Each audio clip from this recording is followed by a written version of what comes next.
It will be a little less technical in terms of analytical side, and now I'm going to focus on applications of biomarkers. We use biomarkers for all kinds of crazy things, but I'm going to focus on climate and in particular terrestrial reconstructions, because that seems to be a kind of a theme and interest here. So do I get an amen here? Yeah, all right. Excellent. So you've endured the early part of this morning with a lot of kind of beaker head stuff. Your hair's on fire. So now we'll get back into natural variability and process. Hopefully that'll be fun for you. You may know a lot more about this than I do, so you can just kind of chillax and think about your data for this evening, or correct me or whatever. And again, I do want to encourage you to ask questions as we go. So that's me. Those are some pretty pictures. So, you know, being covetous of my colleagues' lecture style, I decided to include an outline here as well. I think this one actually made it into your packet. So I'm going to go through some principles of things that I think about when I'm interpreting natural environments or paleo environments using biomarker data. And I'll just reiterate it here: substrate, fractionation, and flow. Those are the three words that I want you to always bring to your interpretive work. And then I'll give you some examples and talk about marine proxies in particular, and then we'll segue into terrestrial, and most of it will be on the terrestrial. I'm going to focus on carbon because, well, she's my first love. I measure carbon, that's what I like. But I have also done some work with deuterium, and so I'll cover that if we have time at the end. Okay, so I've just spent an hour and a half belaboring how we make measurements of delta values. Oh my gosh, there's a lot. And now I'm going to tell you that that's not enough. Like the delta values themselves, we measure really well and with high precision, but that's actually sort of the least of it. The most uncertainty in it, you know, all of that effort in propagating uncertainty is really small potatoes compared to some of the uncertainties that we deal with when we're interpreting paleo environments. And so delta values are really too simple. It's not adequate information to really interpret process in the past. And so what I want to encourage you, and I think you've gotten this again and again through the lectures these last 2 weeks, is you not only you can measure the delta value, but to interpret it, you need to know more than that. So as I like to say, isotopes never lie, but they can be misinterpreted, right? So we can measure those values really well, but then to put them to use, to do science with those measurements, we need to interpret them, and that interpretation requires other information. And one of the important things that we think about whenever there's a biological or sort of process involving fractionation is that we need to know what we started with, the substrate or the reactant in a chemical language, or the substrate in a biological language, and how much we have of it. So what is it and how much do we have? And then how is it subject to mass sensitivity? What are the fractionation mechanisms and the isotope sensitivity to those processes? And then to what extent is that expressed through the extent of reaction? Like it may be incomplete, so maybe it's more expressed or less expressed depending on the flow of material. And so when we think about biological signatures, which is what we're inherently measuring in organic biomarkers or in molecular work that I do, we need to think about the variability of the isotope value in the substrate, the variability or the nature of the mass sensitivity during assimilation, some sort of uptake process. Often that involves a couple of different processes, so there might be physical transport or phase change, but then there's also enzymatic kinetic processes, for example. Diffusion is another irreversible process. So all of these pieces can be involved in that mass sensitivity. And then finally, the flow of material through branch points. For example, in biochemistry, you might make a lot of lipid when it's cold and you need extra fat layers, or you might make less when it's warm. So there could be other sensitivities that are sort of inherent in the environment that direct the flow of material. So substrates, fractionation, and extent of reactions. And when we put all those together, you can think of it as an isotope system, right? It's not just the delta value. And if you are thinking about just your data in terms of delta values, you're thinking too simply, and you should broaden to think about these these other components. So let me give you some examples of variability in substrate. This is a picture of the Black Sea in the upper left-hand corner, and some early work that I did on carbon isotope patterns and biomarkers in the Black Sea. This is one of my first papers. Actually it was stunning to me that there's a huge range in the 13C content of the seawater, and that has to do with the stratification of the basin and the sort of accumulation of respired CO2 in these ocean waters. And so if you look at the right-hand column of this little diagram, and I know you have it in your notes as well, it's minus 8.6, and then it drops down to below minus 12. So there's about a 4 per mil change in the substrate value, which has nothing to do with any process during lipid production. It just has to do with the substrate variability. So that's a variability term that we need to think about. And the example on the right is, of course, one of Gabe Bowen's. I almost called him Babe Goen, but that's not right. So it's Gabe Bowen. I didn't say that. I didn't say that. Edit that out. Edit that out.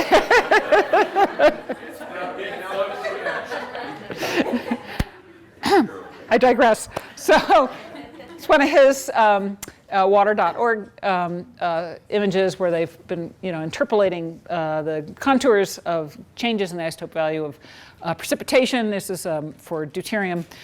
These are very charismatic, very big differences in substrate.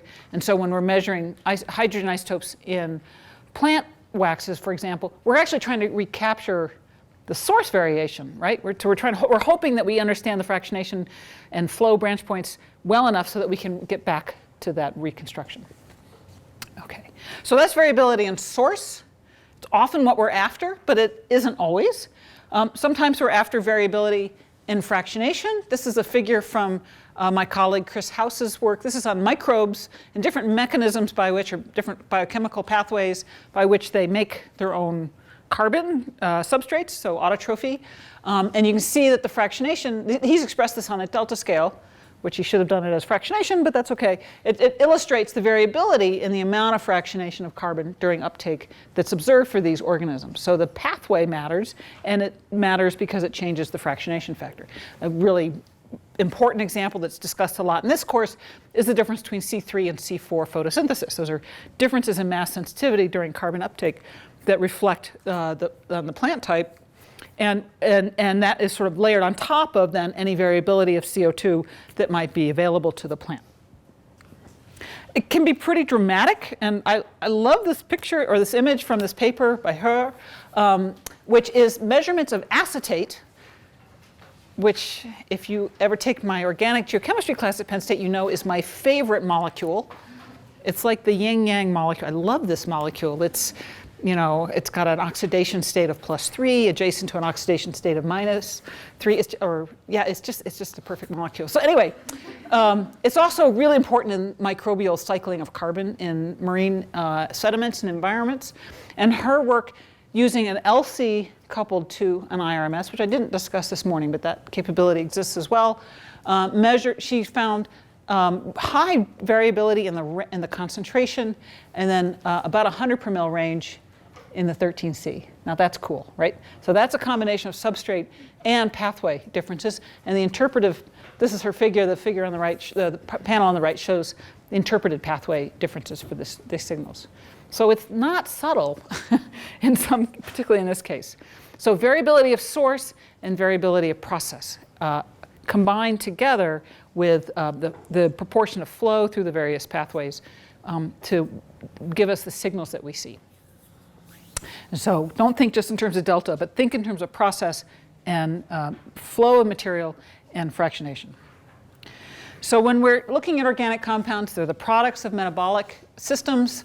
They're almost always a kinetic fractionation involved in some form. Often that's catalyzed by an enzyme, and the fractionation is actually taking place while the substrate and the enzyme are in a transition state. And due to the strengths of the attractive forces between the enzyme and the substrate and its isotopes in that state, and then it can go either back to its original product form or go on into original substrate and go back to the product form. And so that intrinsic enzyme sensitivity reflects relative rates of the various steps and the mass sensitivity inherent in those interactions. What's really cool is that now people are modeling, that we have enough sort of information about how enzymes are put together and how they function, that we can actually do sort of quantum-based models of these interactions and make predictions about fractionation factors that we can then test with observational data.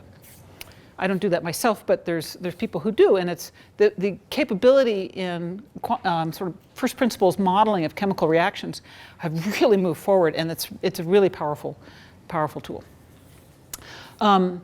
So the mass sensitivity of the enzyme, however, is often not fully expressed because there are other rate-limiting steps involved in a biochemical pathway, and those rate-limiting steps can vary with natural conditions, so the reaction conditions. So that's often what we're interested in when we're reconstructing, for example, PCO2 from biomarkers. It's that variability that we're interested in. And so I said that last bit already. Well, Adam Smith, another famous scientist. Yeah, no, not really. I'm kidding on that one. He's an economist, and he sort of helped us understand supply and demand. And so we bring a little economic understanding to these isotope systems as well, in that we really need to be thinking about the supply of the rate of supply of substrate to a process and the demand of that process for that material. And so if there's a lot of supply, then the demand is more than satisfied and mass sensitivities can be expressed. If there's limited supply coming in, then whatever comes in gets reacted and mass sensitivities are not expressed because everything is run to completion. And I'll illustrate that in the next slide. But so like a commercial market, we need to think about the supply of the substrate as well as how fast an organism is growing and how rapidly the biochemistry is demanding that substrate. So we can keep track of the flow. This is what I call a transport-limited system or transport-limited reaction. And you can see, let's see if I can outsmart my pointers. Here we go. Okay, so here's our reactant, and it can cross a membrane into a cell, and then there's an internal pool, and then an enzyme-driven reaction to make that very important quantity or property, the product, right? So we have reactants and products, R and P. And this reaction here is, we're going to think of it as an enzyme-driven reaction, and this is a transport-driven reaction, sometimes driven by concentration gradients and diffusion. It could be more actively managed by the cell in some fashion. So what really matters in the expression of this isotope effect is the supply of this reactant relative to the demand. Okay? And so the way we express that is the flux going through the reaction from Rn to P, that's this term here, divided by the supply. So it's demand to supply, and you can do a little algebra if you want to rearrange that. And then we can take that F term and put it into a mass balance type equation where the net fractionation is a function of the sensitivity here, sort of modified by the influence of supply versus demand and the transport isotope effect. This is a generalized form of this reaction. I'll show you a more familiar example of it in a minute, but it's widely used in biology. For example, nitrate uptake by roots is modeled with this kind of approach. So we have a two-step process, a transport and then a fixation step. This is the one that hopefully is familiar to you by this point in the course. Here we have a stomata of a cell where gas is supplying carbon to a reaction center where it's fixed to form glucose, and the supply to demand is often characterized as this concentration gradient of carbon inside the cell versus the outside atmospheric CO2. So this is the exact same kind of approach. It's simplified from the equational forms that we normally see, but this is basically what's going on. Okay, so that's sort of the end of my first little snip for this section, or for this lecture, to think about not just delta values, but think about flow, think about mass sensitivity, and think about substrate variability in quantity and in isotope value. And if you have those three things, you can go far, kid. That's going to be really valuable to you. So, okay. I just want to introduce, since we come from diverse fields, I want to respect that and just give a little intro to how I think about the things I work on as an organic geochemist. So I'm going to just give you a few introductory slides to the sort of production and preservation of organic molecules in the natural environment. There's production. You can see there, photosynthesis. Most of our organic matter today on the Earth's surface is tied in some fashion to photosynthesis, either directly or as a kind of through a trophic process and ultimately supplied by photosynthetic materials. And you can see on land, there's great variability in the amount of production, and there's great variability in the ocean as well. In this really dictates the heterogeneity spatially of the kinds of samples I can work on, right? I like to have a lot of organic matter so I can make my measurements, and it's not evenly distributed. Some environments have a lot more organic matter being produced than others.